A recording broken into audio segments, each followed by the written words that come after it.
Welcome to People Who Perform, the Real Estate Careers Podcast.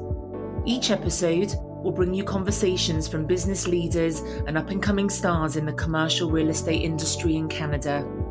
Our guests will share their unique career journeys, passions, and advice on what it takes to be successful in this industry. This podcast is brought to you by HighView Partners, connecting people who perform in Canadian real estate. I'm your host, Richard Costello, and today I'm pleased to introduce Scott Kyle, who's recently joined the HighView Partners team. While he may be new to recruitment, Scott is no stranger to commercial real estate, having spent the past 20 years working in commercial property management. Scott's career began in '97 when he was offered the role of general manager at Promenade Shopping Mall in Thornhill with Cadillac Fairview. Over the following decade, Scott progressed to become vice president of property management, overseeing a portfolio of approximately 8 million square feet and $200 million of revenue. Scott eventually moved on to start his own consultancy, assisting developers, landlords, and retailers in areas of lease negotiation and project management. In 2014, Scott was offered the opportunity to work at Center Ice as he took on the general manager role for the Union Station redevelopment project on behalf of Canderel. We'll hear more about that and his other experiences in this episode. First of all, Scott, a big welcome to you. Thank you, Richard. It's quarantine radio, I think. It is indeed. Yeah, how are you holding up? Doing just fine, doing fine. I think since making the transition with HighView and getting used to working at home since about January, I kind of got a bit of a head start on the whole work from home format. So it's taken a little getting used to, but settling in. Yeah, well, that's good. And I can see you on a webcam here, and you're not wearing pajamas, I can confirm. So well, at least not from the waist up. Yeah, so it's a good start. So let's get into this, Scott. I know that you started your career in retail. So how did that come about? How did you make the move into property management? So I was fortunate enough that my family knew a lot of retailers in Hamilton, where I grew up. Started working in a warehouse for a family-owned chain of denim stores, and started shipping jeans out of a warehouse, and worked my way into the stores, and then into retail after school. And then when I left school, I thought, well, this is easy. I can, I know what I'm doing here. I'll just stick with retailing, and joined Dilex, which was the Fairweather and Big Steel and Tip Top Tailors group. And they were the biggest retail tenants in Canada at the time. So when a mall was being constructed, you would have Eaton's at one end and Simpson Sears and the Bay at the other end. And in between, they would go to Dilex, and Dilex at that time had 11 different banners, and they would be the second biggest tenant in the mall. So I went to work for them, and then advanced kind of quickly through their organization. You started off selling menswear for one of their chains and managing a store, and then worked my way into the marketing department for a women's manufacturing division that they owned, and then on to Harry Rosen, where I became a store manager there and spent a number of great years working for Harry. And ultimately ended up at Eaton's just before the bankruptcy, and spent a few years there before being recruited to Cadillac Fairview. And that was the switch over to the property management side. Right. So how did that come about? How did that recruitment take place? I was really fortunate. I had been approached by a recruiter, and they were working with Cadillac Fairview. And Tony Grossi was the senior vice president at the time, and Tony was the same age as me at that particular time, and he was specifically looking for somebody to take on a shopping center that didn't have any shopping center management experience, but he wanted somebody who understood retailing. And I guess in the number of candidates that they put forward, I was probably the wild card, and ended up going in and convincing Tony and the powers that be at Cadillac Fairview that running a shopping center was no different than running a department store, which I had just come from doing. It's a big plant. It's got, operational challenges of running a big building. and you've got a lot of departments. Some of them are licensed departments, and a lot of staff. And that's kind of the way I approached the shopping center industry. Is it's a big department store with a number of different departments within it, and those were retailers. Yeah, no, I was going to ask, how did you think how do you feel the background in retail helped you in property management? Well, I think that was the easiest way to look at it. Because I really didn't have the nuts and bolts experience to run a shopping center. I didn't know the inner workings of leases and lease negotiations and accounting and so on and so forth.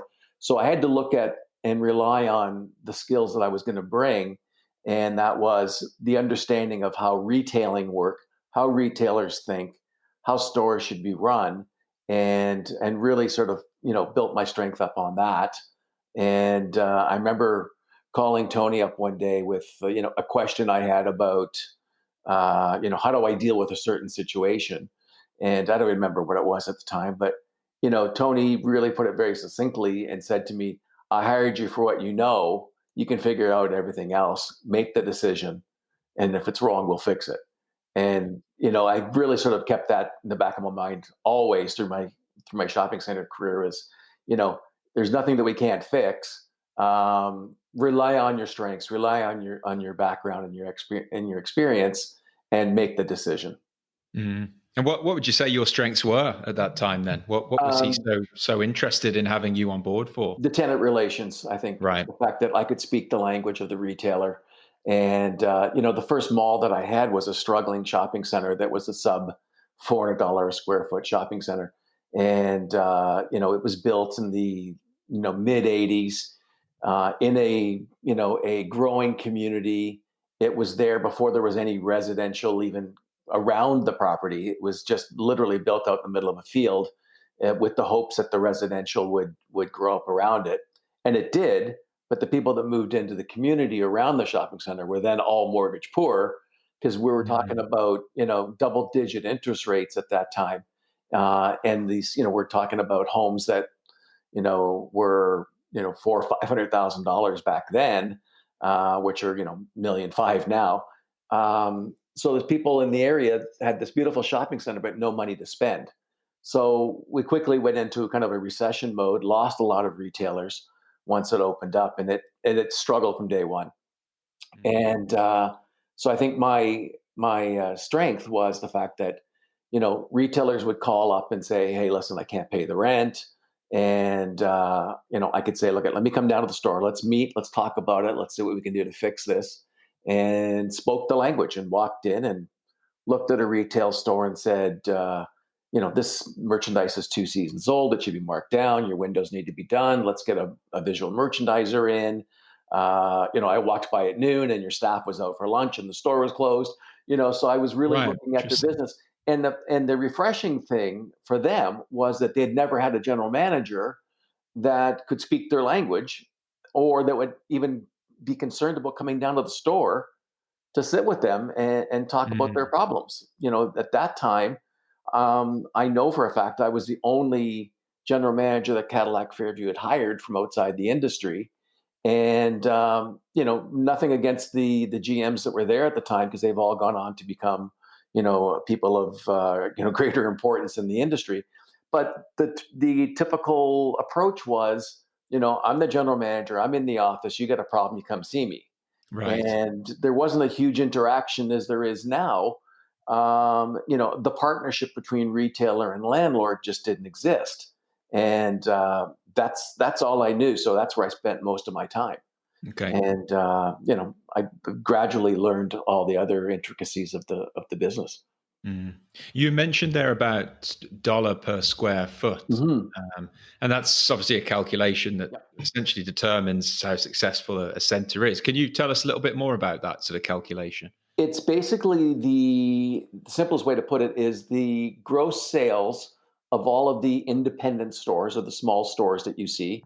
So I'm excluding the department stores, I'm excluding theaters, other categories called like large non-major tenants. So anybody over 15,000 square feet, their sales are taken out. So we're just talking about the Aldos and the Le Chateaus of the world as you walk through a shopping center. All their sales is a total amount divided by the square footage of the shopping center. And so that is the productivity number that the leasing people use to boast about their shopping center's performance. So if you're doing, if you're Yorkdale and you're doing $2,200 a square foot, that puts you in some pretty rarefied air in Canada of being probably the most productive shopping center, and one of the most productive shopping centers in North America. So you've got $2,200, $2,000 to a shopping center that I had when I first started at $400 a square foot. So you can see the disparity, and it doesn't really even reflect on the size of the property. It's always a percentage of the sales divided by the square footage. Right. Okay. And I imagine that's quite a good metric to sort of measure your performance and your team's performance as well. Exactly. So if you can move the needle on a shopping center, then you're doing some things right. You're merchandising it properly. The lease mix is complementary to each other. Your customer service is spot on. The appearance and the maintenance of your shopping center is also key as well. So, as I, moved through Cadillac Fairview and took on other properties, my last shopping center was Sherway Gardens, and we had just acquired it back in 2000. And I was the first GM from Cadillac Fairview to go in and do the conversion from the previous owners to Cadillac Fairview. So, it was a very successful shopping center before we even had it. So my goal was to, take it from where it was and continue to move it forward. And so it was, what we considered really pure shopping. It was, there was no subways to get there. There was no mass transit to get to the property. You had to literally get in your car and drive there. So it was a pure shopping experience. Right. You weren't on your way through the mall to get to an office building, or, there wasn't schools nearby where kids were hanging out and driving up your traffic. Low traffic, high sales, great productivity.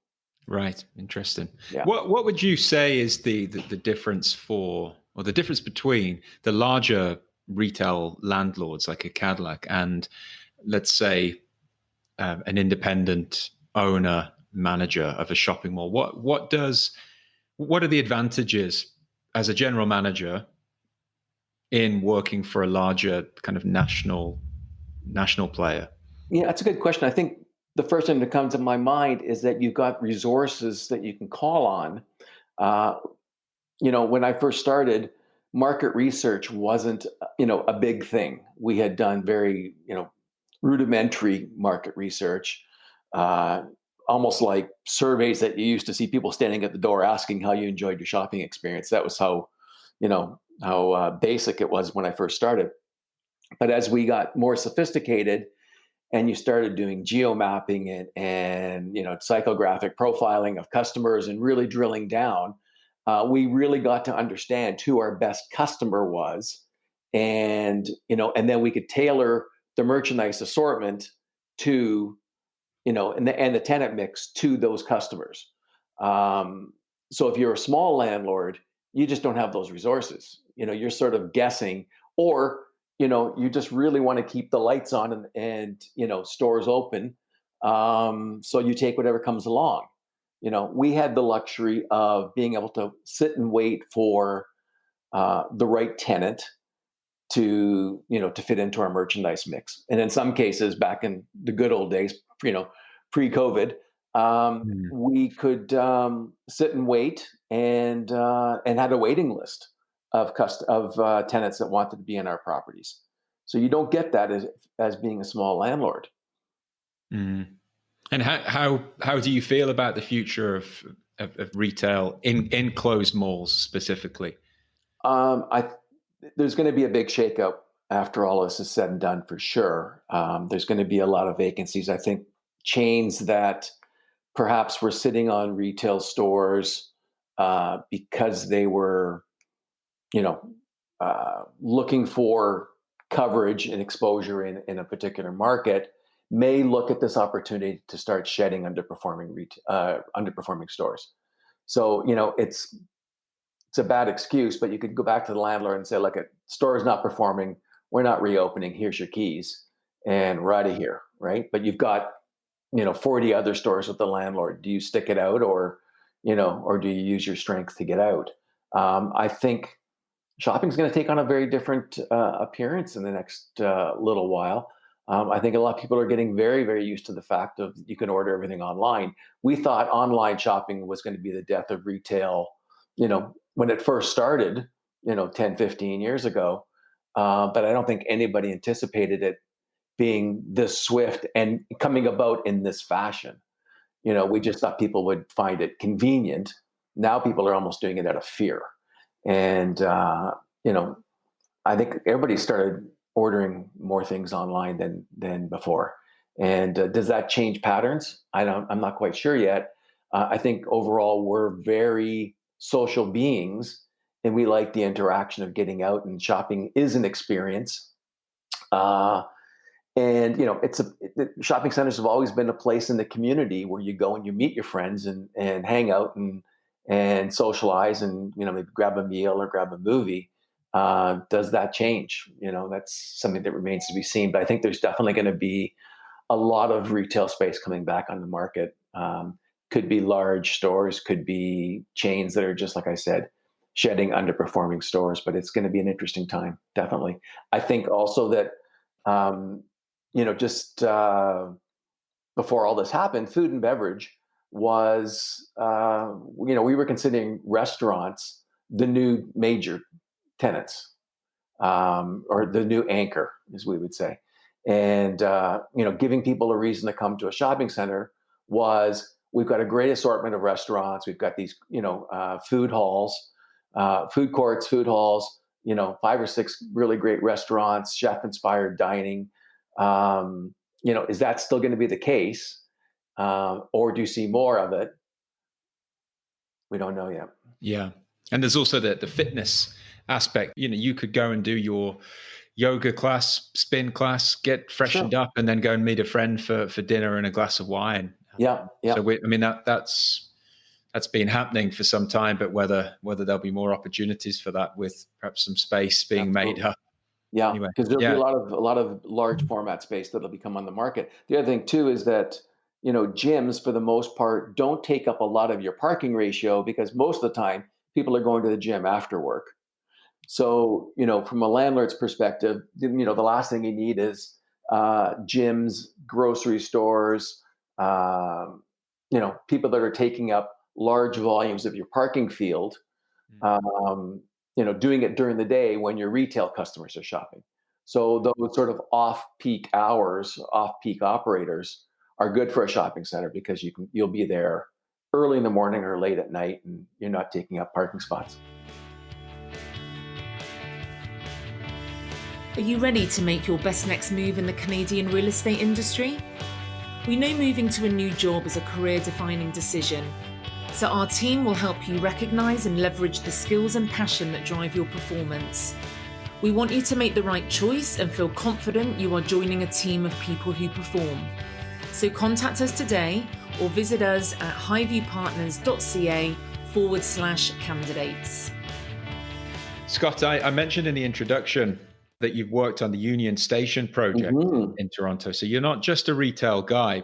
For anyone that's unfamiliar with this project, can you just give us a bit of an overview of why this was so significant, or is? Well, first off, Union Station is a National Historic Site in Canada. The building is now, I think it's probably 94 years old. It is the busiest building in Canada. They put through 70 million people a year go through the station. So it's like over 200,000 people a day walk through the station. It's got a very complex ownership structure. The building's owned by the city. Via Rail is a tenant in the station. Metrolinx owns their 2 retail concourses, their 2 transportation concourses. And Via also owns most of the tracks that come in and service the station.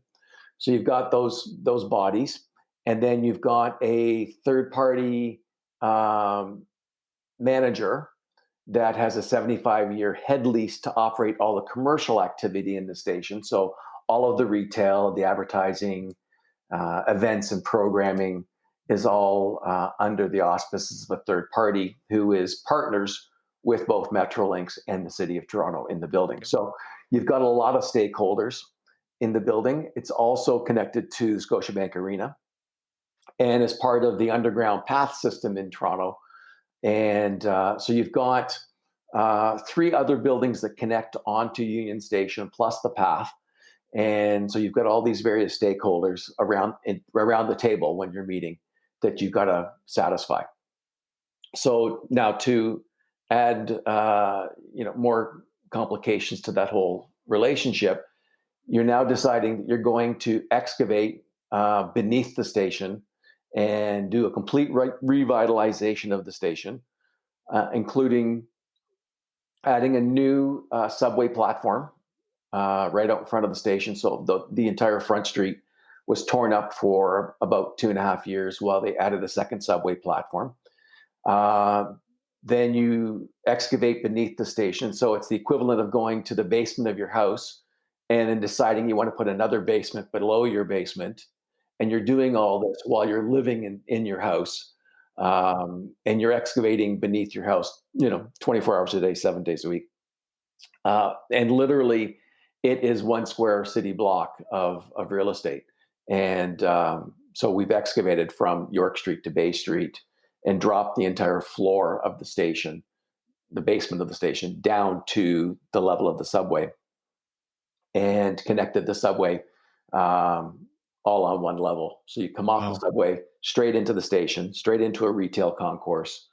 And so we added 180,000 square feet of new retail space that had never been there before, and revitalized all the existing old heritage stores. So there were some stores there. They were tiny, 400 to 600 square foot stores with these beautiful antique cast iron storefronts. So they all had to be taken off and restored back to their original condition because they were part of the heritage component of the building. And then make those spaces ready for new retailers coming in on top of the 180,000 square feet that we added. And then a complete, scrubbing of the interior of the station.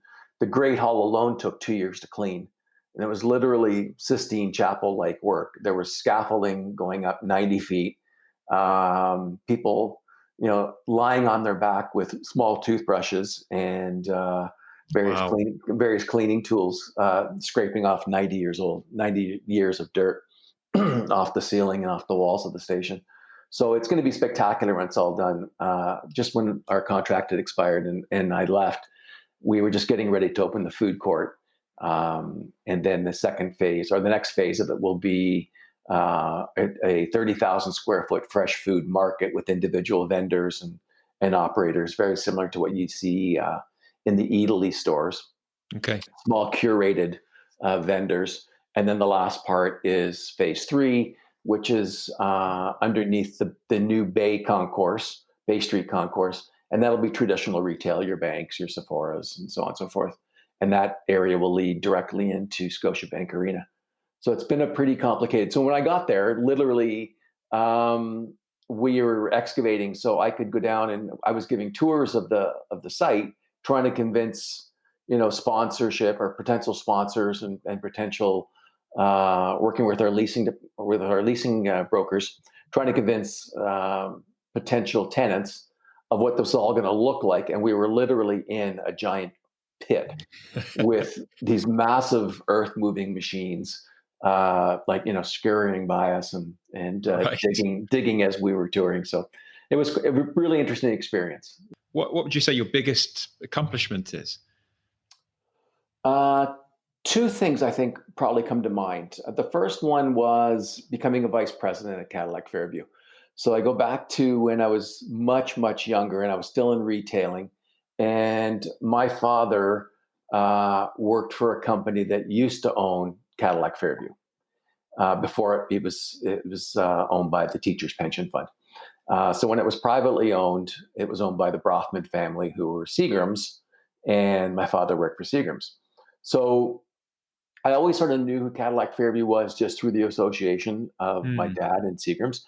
And I remember probably as a teenager, he had arranged for me to have an interview with somebody at Cadillac Fairview to talk about shopping center as an industry and as a profession, because I was still in retailing. And I don't even remember who it was at Cadillac at the time. He gave me an audience and spoke to me for an hour or so, and then that was the end of it. And fast forward many years later, I end up at Cadillac Fairview, Yeah, and that's then I cool. remember having my father over for a barbecue one day, and I told him I'd been promoted, and the look of pride in his face, That's nice. yeah, it was really kind of a cool moment. Yeah. The other accomplishment I think would probably be Union Station. I was the first general manager in. When people go through there now and grab a dinner or grab a burger or pick up a souvenir or whatever from one of the shops, I take pride in the fact that there was nothing there when I started. And we've got by the time I left, we'd had half the station Mm. up and running, and all the great events and programming that we put in place over the last couple of years Yeah. on the square, and the relationships I built with a lot of the stakeholders down there that I Yeah. still maintain. Yeah, that's neat. I think that's one of the big reasons why a lot of people get into the real estate industry is that you can see the fruits of your labor before your Yeah, eyes, and yeah, whether it's you're an architect, a builder, developer, in marketing, it's everyone's yeah, working together, and yeah. and yeah, so Yeah, yeah, and I found a lot of that too when I went on my own and I was doing some leasing and helping smaller retailers that were, emerging, and helping them get from one store to six stores, and going by a location and saying, "I did that deal," mm, and there it is. He's open now. You can sort of put that in your check that box off and go on to something else. But it's kind of cool to drive by and see. Retailers that you were instrumental in helping grow. yeah, no, for sure. And if you were to give some advice to people that are thinking about starting or exploring a career in property management, what sort of pearls of wisdom would you have? Don't. Okay. Um, Pearls of wisdom. I think one of the things that is very, very key to the business for sure is the accounting side. I admittedly was not well gifted on the finance side of the business, Okay. because I think, as always, you gravitate to things you're the strongest at. You tend to do those things first because you're comfortable with it. It comes naturally. I was not naturally a gifted, property accountant by any means. So I think if you can get a good grounding on the financial side of it, the rest of it will come pretty easy. Like, you don't need to know how to change, a filter in a fan coil unit, but you definitely need to know how to read a financial statement, and to be able to present your financial results on a monthly or quarterly basis, depending. So you've got to really, that would be the key thing, I would say. If you can get Okay. that as a good basis, you're well on your way. Yeah, it's a good foundation to have that down, and then it's sort of your people skills that will Yes. help you. You Yeah. could be a bit of a jack of all trades then. Yeah. Yeah. For Yeah. sure. Yeah. And conversely, you don't want to be, such a financial nerd that you don't have the people skills, because there are going to be those times where somebody says, "Hey, I need to come and talk to you," or, "Can you come down and meet with us? We're not doing well." And, you know, Sure. and you've also got the customers that walk through your building, whether they're tenants or shopping center customers.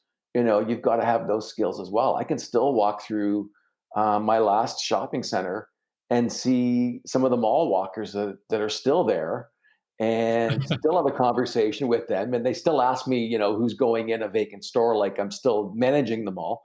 um, but I have to remind them I haven't been there for 10 years. So but you've got the people skills. It's a really fun business to be in. Yeah. Yeah. No, I can see that.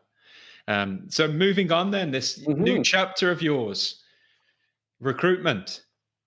So Yeah. I know you've had a bit of a relationship with James and Nicola for some time, but what compelled you to make the move into recruitment? I think it was, I was looking for something else to do. I don't think at this point in time in my career, I was looking for another shopping center to manage. Um, and, I think back on what were the things that I enjoyed doing the most. And obviously, from what I just said, I'm a people person.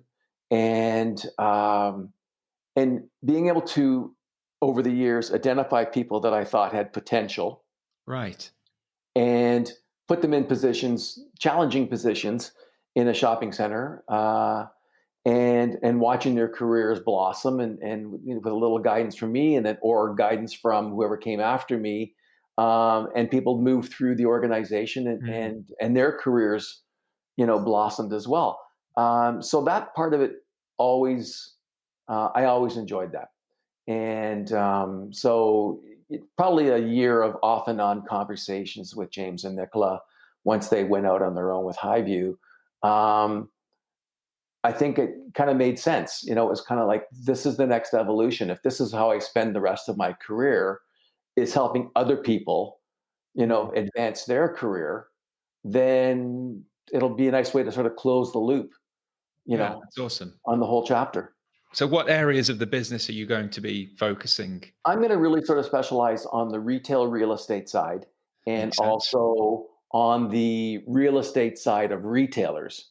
So, a VP of real estate, or a VP of leasing, or a director of leasing, or manager of leasing, whatever it may be, on the retailer side.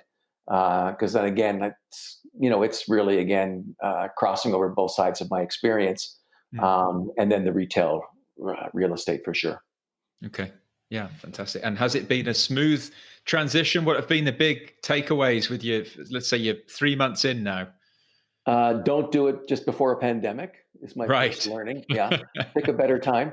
I got off to a really quick start. It was, I was working on 3 searches very, very quickly. Then everything started to grind to a halt. There were some hiring freezes on. Then the epidemic went full bore. And it just seemed like everything is ground to a halt. But surprisingly enough, there are still clients out there that are looking to hire. And so I'm still working on a couple of searches, which is great. I think people are looking at it and saying, this is going to end. And when it does, we better have the right people in place. So just getting to know you then, I know you're a proud resident of Oakville. Mm-hmm. Is there a name for people that hail from Oakville? Snobs. Everybody calls me a snob. Oakvillians, I guess. I don't know. I don't know. What do you like about living there? It's got a really great sense of community. It still has a small town feel to it. We're close to the lake, which is nice. So, especially these days when you got to get out of the house and clear your head, it's easy to walk down to the lake and do 5-6 kilometers along the waterfront and turn around and come back. And there's so many great restaurants. I've got a really dear friend that owns 5 restaurants in town. I've done some leasing for him over the years, and so on a Friday night we're probably at one of his restaurants, having a bite to eat or a drink, or I'm just hanging out with him at one of the restaurants, and you run into people from town, neighbors and regulars at the restaurants. So just depends on if you want to get dressed up and go high end, or throw your jeans on and grab some wings. He's got it covered. Yeah. Yeah. What would be your favorite dish at this restaurant? And you can say the name, Scott. Oh, okay. So I'm going to do a plug. Shameless promotion here for Coochie is one of the restaurants in Oakville that I go to on a regular basis. Yeah. And Doug Greco, who's the restaurateur, is a dear friend of mine. And Doug's been a long-time restaurateur in the area. So he owns Fire Hall and Plank and Tavolo and catering business and so on and so forth. But he does a black truffle gnocchi.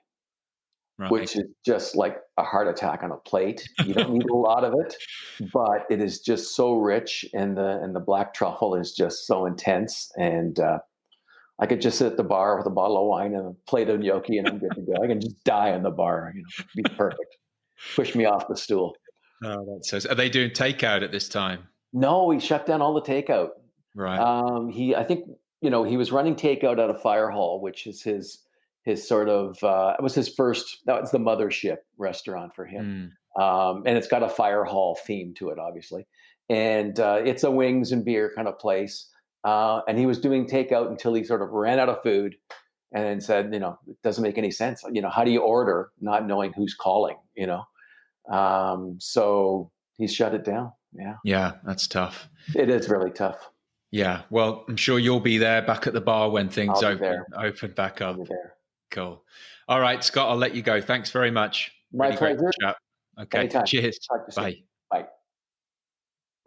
Thank you for listening to People Who Perform, the Real Estate Careers podcast brought to you by HighView Partners, a talent search and recruitment firm focused exclusively on Canadian real estate. If your real estate team is looking to find the best next hire, or if you're ready to make the best next move in your career, then reach out to HighView Partners today. Follow us on LinkedIn and visit us at highviewpartners.ca.